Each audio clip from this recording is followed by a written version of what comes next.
This is the PA Startup Podcast, episode number 6.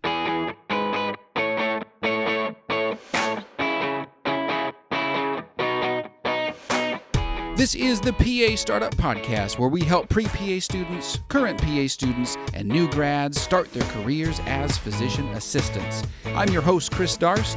We are glad you're here.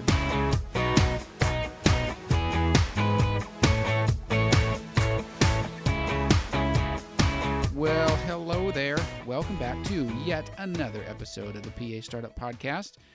This one's a little late. I apologize. I'm getting ready to go to the APA-CVS conference in Miami, which is the Association of Physician Assistants in Cardiovascular Surgery. I'm giving a talk on endoscopic vessel harvesting, so I've been working on some talks, practicing those talks, and you know what? I still get nervous, which is funny.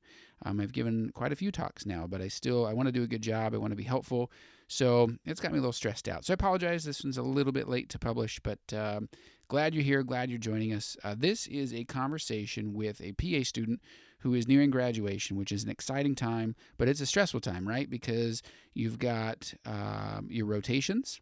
You've got your end of rotation exams, you've got the PANCE exam looming on the horizon, and you're looking for a job. So lots of stuff going on, lots of different areas where you could focus your attention. So how do you succeed in that? So my guest today, his name is Ricky Amimo.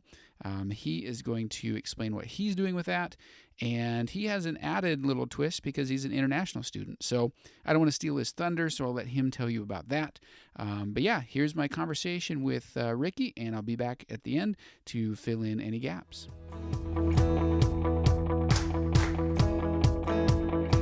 All right, well, I'm here with Ricky Amimo, who is a current PA student. Ricky, how are you doing? I'm good. How are you, Chris? Good, thanks. Thanks for coming on. Definitely. Thanks for having me. And you are not a stranger to podcasting, is that right? I am not. I'm a podcast I'm not really a podcast celebrity, but I've done a couple of podcasts before. Okay, cool. Very good. And tell me, what's your friend's podcast? It's called Of Lovers and Fools. And Lovers and Fools. All right. He kind of just talks about everything. So if you're into any subject at the moment, listen to it. Okay. Sounds good. Will do. Cool. Well, Ricky is a PA student who is about to graduate. You are, 60 days out from graduating? Yeah, that's just about right. 2 months, 60 days. That's awesome. Cool. And so we're going to talk about kind of where he's at in school, how he got there, and Ricky's actually an international student, so that's an extra little feature that we'll cover today. So first of all, Ricky, what are your favorite apps on your phone? On my phone, definitely start with social media. Facebook, Snapchat, Instagram are my top 3. Don't do much of Twitter. So those top 3, I check quite frequently. Okay, good. WhatsApp is another app that I use a lot. It's an international messaging app. It's free. Since I'm an international student, I talk to family and friends back in Kenya using that, and don't have to pay a single dime for it. Oh, nice. So, that's cool. Yeah. That can add up pretty quick, I would imagine. Yeah. So, yeah, WhatsApp. I didn't know what that was until recently, but yeah, it seems like a lot of people are using it. So yeah. Cool. Well, I know that's kind of a weird question, but it helps us get to know you a little bit better. So, all right. Well, so you mentioned you're from Kenya. I am. So how did you end up? Do they have PAs in Kenya? They don't have PAs per se, but they have somewhat of an equivalent. They call them clinical officers. Kind of sounds like a military thing. I'm sure it came from the British during a colonization period, but they call them clinical officers, but they don't quite have the same scope of practice that PAs do here in the U.S. Okay. What kind of things do they do? They work in all types of specialties, just like PAs do, except their level of supervision is a little more strict. They can't do anything without the main doctor actually in the room. So. Oh, gotcha. Yeah. Interesting. So then how did you end up hearing about the PA profession here in the States? Kind of a long story. In high school, I went to high school in Kenya. It's an international school. Used to be American system, and they're transitioning into an international system. And Union College, which is a school I currently go to, actually recruits down in Kenya for undergrad students. And so they came down there, and at the time, starting my freshman year actually in high school, I'd always been thinking about medicine as a possible career path for me. And they came and they were like, hey, whoever wants to possibly consider going to Union College, you just come and talk to us about the options we have. And I was a freshman, I wasn't really thinking anything too serious about it. But yeah, it's pretty early. But yep, they were planting the seed in my mind. I didn't think about anything. I was like, I want to go to med school. Union doesn't really have a med school. I really wasn't, thinking about other routes and other professions in medicine. I was just like, oh, I'm going to be a doctor. And then getting closer to my senior year, I started thinking a little bit more seriously about exactly what I wanted to do. And Union came back to Kenya and they were like, hey, these are some options. And I was like, what? Physician assistant? What is that? So I kind of looked more into it, talked to one of the recruiters, and the way she explained it to me actually just caught my attention. She said, okay, physicians are like Batman and physician assistants are like Robin. Oh, nice. So Okay. Robin still gets to fight all the crimes kind of on his own, but Batman's still the big man up there. Yeah, so yeah, I was yeah. like, that makes sense. Sure. I could be a Robin. Yeah, that's right. That's right. I bet you look good in tights too. I would probably. Sweet. Well, that's interesting. So that took you. Then you went to Union then for I undergraduate. did Is that go right? to Union for undergrad. I did a fast track program. They do a 3-year undergrad degree, and then you transition straight into the PA program. Okay. So that's kind of what I did. Was that the first time you had been to the States? No, actually. We lived in Lansing, Michigan for 3 years between 2002 and 2005. My dad was doing his doctorate at Michigan State University. Oh, okay. Yeah. Okay, so you'd been here before. I had been here before.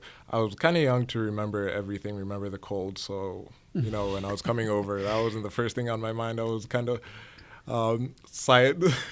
hit from the side with that, with the cold. I bet. Yeah, Kenya and Nebraska are not, I think, equivalent climates. Not Is that exactly. safe to say? That's safe to say. That's spot on. All right, excellent. Very good. Well, so you had said that you had thought about being a doctor kind of early on in high school, but then what caused you to switch, or what caused you to say, I think the PA role is equal or better for me?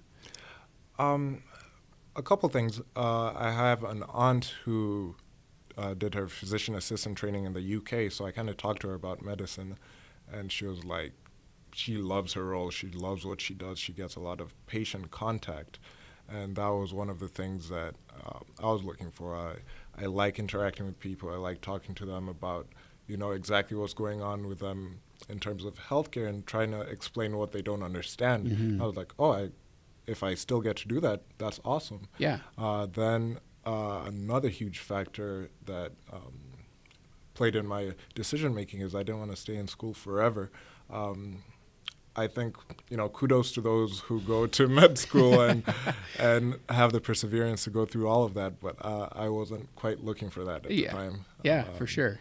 And so I was like, if I can do it on a faster track and still be able to practice medicine, still be able to make an impact in people's lives, that's definitely what I want to do. Very cool. Yeah, I think that's a lot of people look at the time frame that you'd spend in school. I know that's how I was too. And, you get to do a lot of the similar things, the same things even, and you can do it in less time. So, very cool.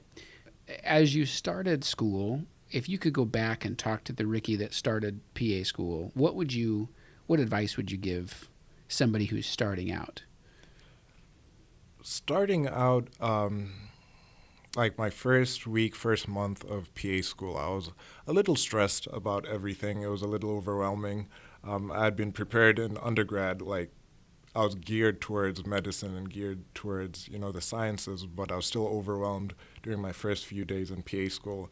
I was kind of just a little bit stressed that, I have to learn all this material in how short of a time.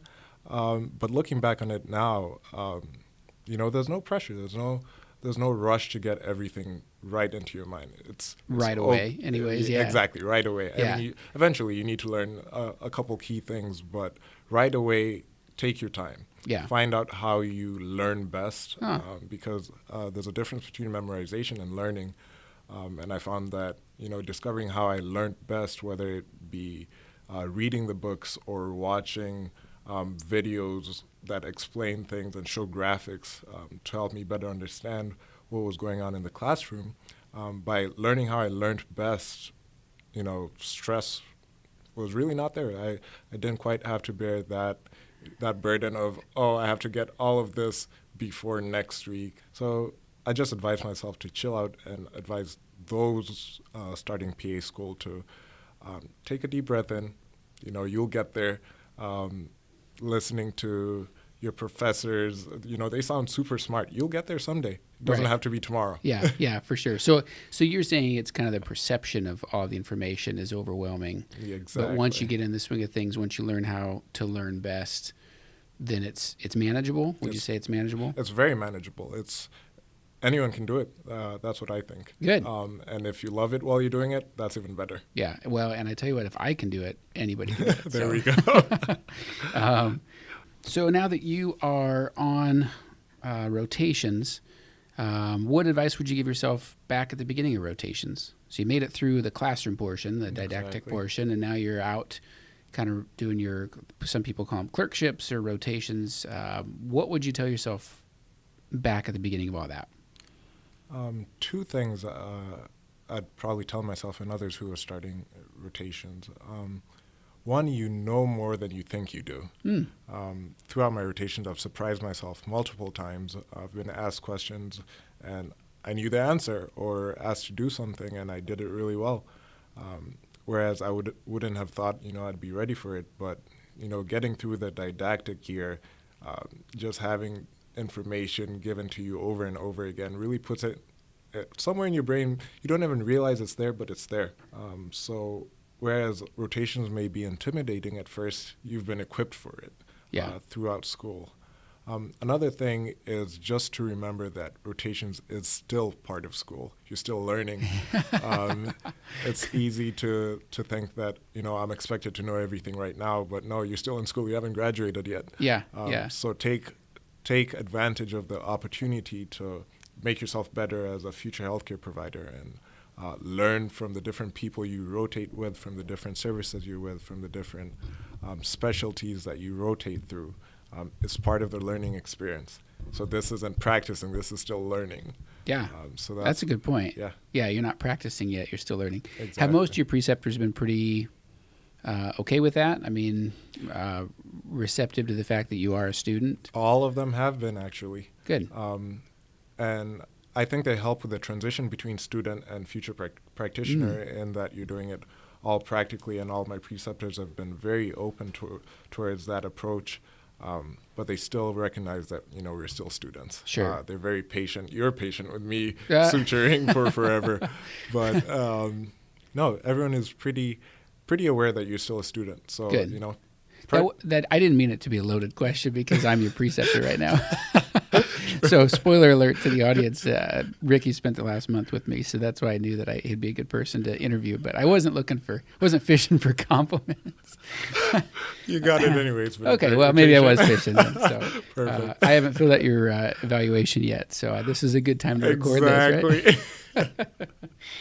All right, good. Well, that's good, and I think everyone's worst fear about clinical rotations is preceptors that don't understand that stuff, and I think that is pretty stressful. And I think the hallmark of a good preceptor, for those of you who are out there listening, either in practice or soon to be in practice, if you take students, remember that they're still learning. So they're not going to know everything, and your job isn't to belittle them. It's to kind of help them think through things, recall that stuff that's up in the brain. So yeah, excellent. Exactly. Good. Well, I'm glad you've had a good experience. So what are you focusing on now? I mean, you're 60 days from graduation. What's on your brain? Is it the PANCE exam? Is it the job search? Is it paying off student loans? Is it getting on a vacation without feeling guilty? What is it? In no particular order.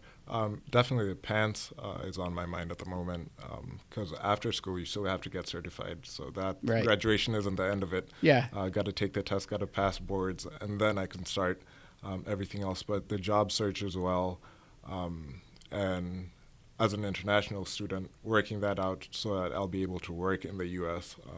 I eventually plan on going back to Kenya at some point, but I want to work here first. So just kind of figuring that out. And then trying to figure out, in terms of resources, what to invest my time and money into, whether it's for, preparing for the PANCE or just bettering myself as a future practitioner. Yeah. So tell me about so you said time and money. Mm-hmm. Tell me about the time part. What is it, balancing study time? Is that what you're referring to? Exactly. Balancing studying time, because throughout rotations, some rotations you're in there pretty much the whole day, and you get home and you just want to sleep, but you're still a student, you still got to study for the PANCE, and your quarterly exams or meetings, or depending on the program you go to, Sure. how they set things up. Yeah. So just deciding, hey, I need to focus on studying at this time, even though I've spent the whole day in my rotation doing whatever it is I'm doing. Yeah. Yeah. So just budgeting that time well to be able to focus and be like, hey, I know you're tired, but you got to buckle down, Ricky, and open that book and get a little more knowledge in there. And then just deciding because there's so many resources in terms of preparation for the PANCE and preparation for your end of rotation exams. Mm-hmm. And a lot of them cost money. Yeah. So just deciding which one's actually worth the $60 or $100 to pay for. There's a lot of question banks that you can pay for as well. There's a lot of books out there. Mm-hmm. So trying to figure out which ones are, the best resources, and kind of how I did it. I talked to other students from the class that graduated before me, and I was like, hey, what did you guys use? What did you find most useful? What did you like about it? Oh, okay. Kind of get a consensus on the good programs. Yep. Which one can I ask? I mean, we're not sponsored by anything, but what ones are you using, or what was recommended to you? The book PANCE Prep Pearls is a really good book. It kind of condenses every single diagnosis, condition, and just goes through everything from top to bottom, from clinical manifestations to pathophysiology, kind of the key stuff that's normally asked on the PANCE. They just, get the key points, and they just summarize it really well, go through everything, and I think it's concise and very informative. So cool. Okay. I listened to a PA exam review. It's a podcast. Okay. That helps a lot. They go through different topics at different times. It's kind of random. Awesome. But, yeah. Okay. Well, I'll link both of those in the show notes below. So if you're listening on your device, you can click on it and head over to our website, pastartup.co/podcast. Then you can search for the episode number there. Let's see, any online resources that you're using? I know there's a couple online programs to prep you for the PANCE exam. Have you looked at any of those? I am using this website, PANCE Master, and they have about 1,200 questions that they have, and every week I go through about 60 of them. Oh, good. Yeah. Okay. So that's the one I use. Awesome. I know other people use different websites and different question banks. Sure. Yeah, most of them will follow the NCCPA blueprint for, the types of questions that are asked and kind of the breakdown of the percentages that's covered. But that was back way long time ago when I studied. That was what I basically did, was look at the blueprint and just kind of study. But, you're right. There's a lot of books out there. Some are good, some are bad. Some, I don't know. There's one that one of my partners has. We're sitting in our office right now, and I don't know which one it is, but one of them, the questions are wrong. Like, oh, wow. You go through, it was terrible. I was like, I guess anybody can just make a book. Exactly. So I guess your point to ask other students, what their recommendations are, I think that's a good point. So, we'll link all that in the show notes below. Now, so you've got the PANCE exam, you've got your quarterly meetings, which is how Union does it, where you go back and take tests. Do you have any of your preceptors kind of given you homework or anything to work on, so you have a third thing to worry about? Yeah, during my obstetrics and gynecology rotation, so the way my preceptor used to do it with previous students is he'd ask them to study up on a topic, and he'd ask a few questions the next day, or a lot of questions the next day, and kind of like go through the whole condition or the whole topic afterwards. But my first week with him, I told him that both my parents were professors back in Kenya, and he was like, oh, you have the teaching gene. Oops. So instead of him giving the talks, he was like, you're going to read up on the topic and you're going to give me the talk. Oh, no. Prepare a whole lecture on the topic for me. And I actually enjoyed it. It was a good way to learn. But I know a lot of people don't, the pressure would be a little bit intimidating. No, so I'd spend like about an hour and a half preparing on the topic for the next day. Yeah. And a lot of stuff really stuck in my mind, actually. That's true. Yeah. Isn't there a saying you remember 20% of what you hear, 30% of what you read, and 90% of what you teach? Exactly, yeah. That's when my grandma, who was a first grade teacher, was excellent at addition. Oh. I'm just kidding. I don't really know. But I think that is true. If you have to learn it to teach it, you're going to learn it a lot better than if you just read it. But that would be intense. Was it just him that you had to? Yeah, luckily it was just him. Oh, man. He did tell me a couple times that he'd have some of the nurses come in and sit in on the lecture, but never happened, which is a good thing. Thank goodness. All you need is one person in the audience like shaking their head at you. Exactly. And you're like, I'm derailing. Well, good. Well, wow. Your parents would be proud as professors that you have the teaching gene. So, well, cool. All right. Tell me about, you mentioned international student issues, kind of there's other issues with like a job search, right? Exactly. Tell me about that. Like what all goes into being an international student? So as an international student, I'm on an F1 visa at the moment, which is strictly a student visa. You can't work off campus. You're here for school. That's primarily what it says. So in terms of work after school, you have to, work through a whole long process, either get a work visa. There's this thing called optional practical training, which allows you to work for a year. In the case of PAs and doctors, you can have an extension up to 3 years with that. Okay. So you kind of have to apply for that. Not everyone is accepted on either OPT or with a work visa, and there's different work visas. I'm not familiar with all of them. The one I've been looking into is a H-1B visa. I'm not quite sure what that stands for. Okay. But some sort of code that means something to somebody. Who knows? It's top secret. Yeah. But with that, you actually have to get whoever's hiring you to apply for the visa to sponsor you, in quotes.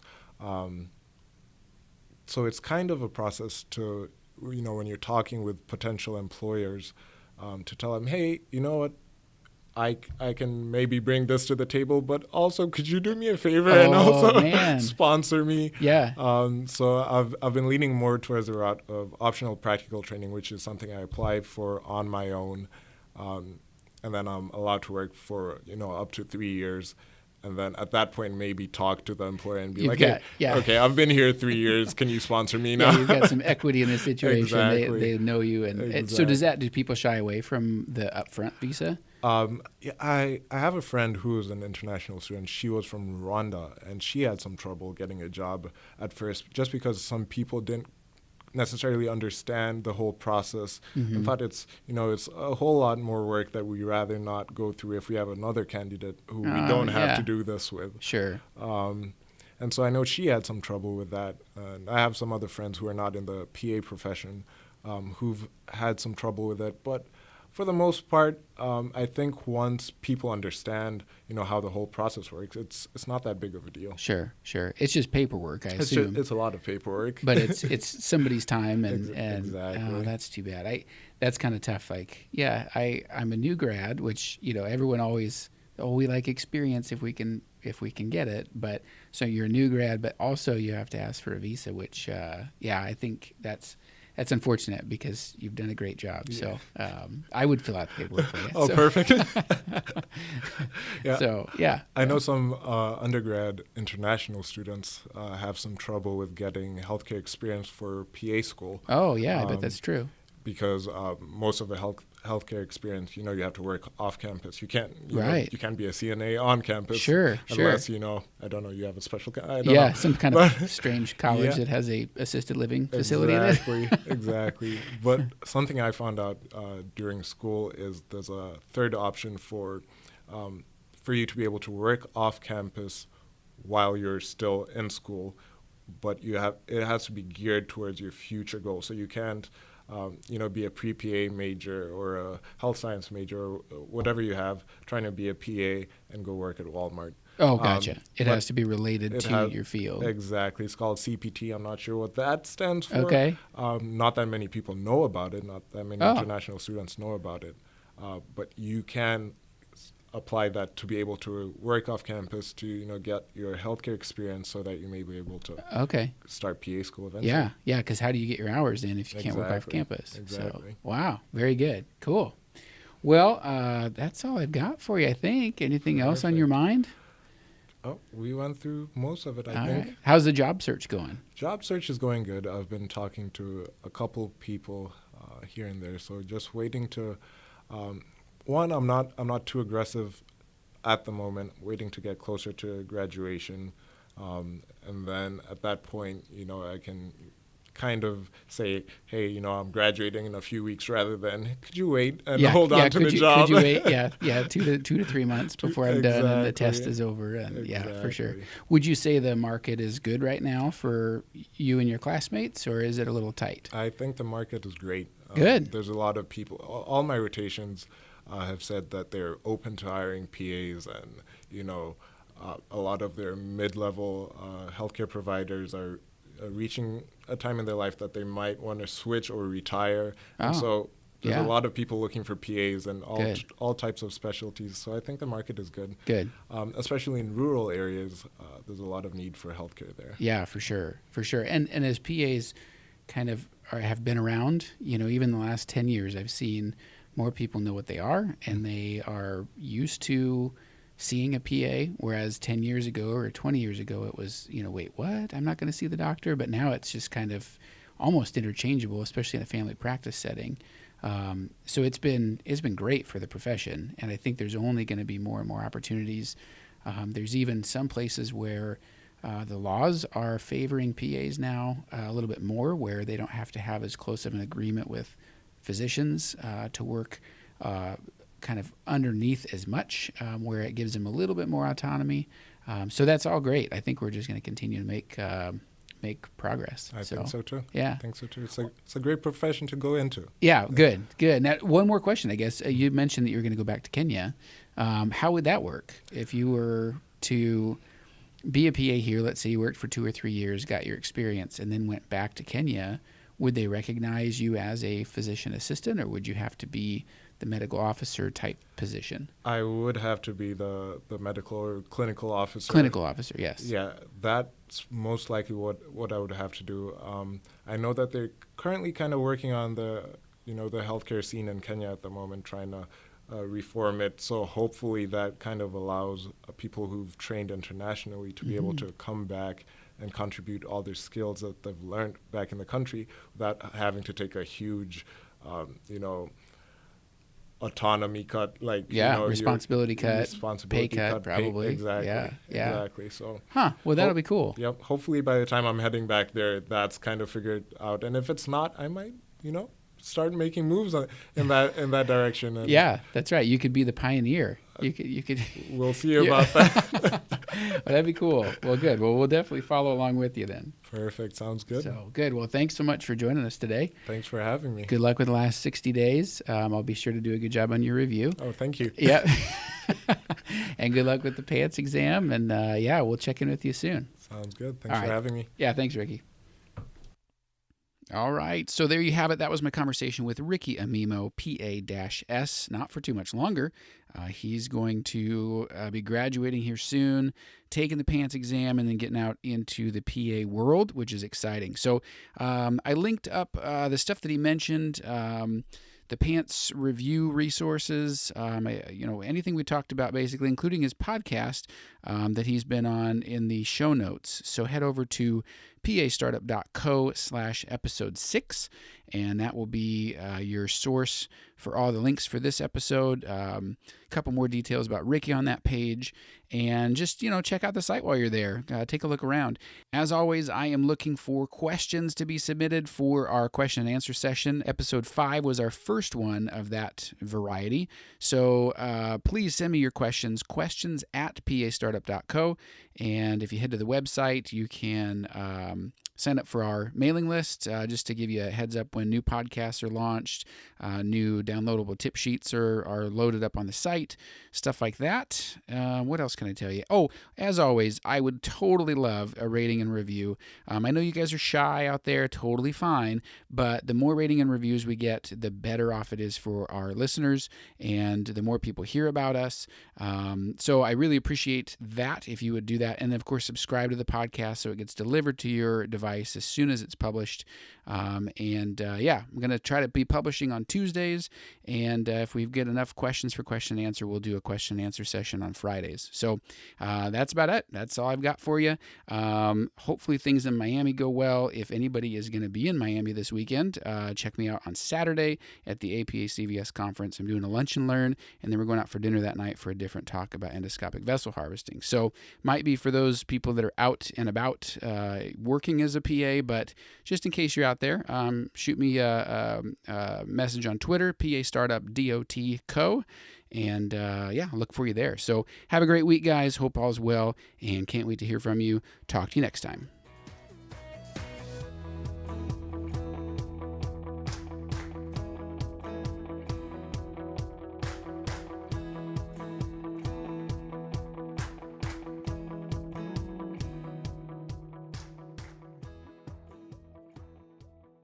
Let's do it.